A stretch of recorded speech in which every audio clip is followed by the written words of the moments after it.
കേൾക്കുന്നത് പലപ്പോഴും ഷീല ചേച്ചിയും അബ്രഹാം ചേട്ടനുമാണ്.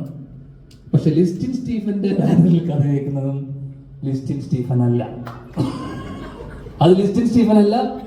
അതിന്റെ ഒരു സക്സസിന്റെ ഒരു ഇതിന് പോലും ലിസ്റ്റിൻ സ്റ്റീഫന് ഒരു ഇതുമില്ല, ഒരു അർഹത എടുക്കാൻ പറ്റില്ല. Listin Stephen is A magic. അതാണ് കമ്പനിക്ക് മാജിക് ഫ്രെയിംസ് എന്ന് പേരിട്ടിരിക്കുന്നത്.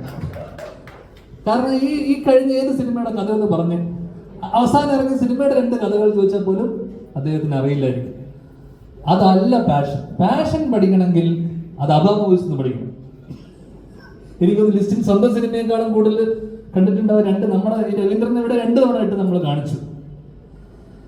എന്തായാലും ഇനി മൂന്നാമത് പറയാനുള്ളത്, ഈ പരിപാടി അലമ്പാക്കാൻ വന്നിരിക്കുന്ന കുറച്ച് പേരുണ്ട്. അവരോടാണ്. അസീസ് നടന്നു, നീ എന്തിവിടെ വന്നു എന്നുള്ളതിന്റെ കാര്യം. അവറാച്ചക്ക് എന്താ പടത്തിന്റെ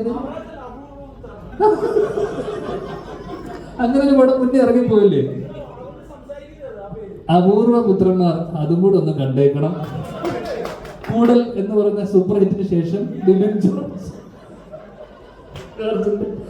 അഭിലാഷ് പോയാ അഭിലാഷിന്റെ ഒരു അനൗൺസ്മെന്റ് കൂടി ഉണ്ടായിരുന്നു, അത് നടന്നില്ല. പലരും പല അജണ്ടയോട് കൂടി വന്ന ആൾക്കാരാണ്. എല്ലാവർക്കും അവരവരെ പടം അനൗൺസ് ചെയ്യണം. എന്തായാലും ഈ വേദി എനിക്ക് വേറെ വിവാദങ്ങളൊന്നും ഇല്ലാത്തത് കൊണ്ട്, ഉണ്ടാക്കാനുള്ള ഒരു ഇതില്ലാത്തതുകൊണ്ടും അവസാനിപ്പിക്കുകയാണ്.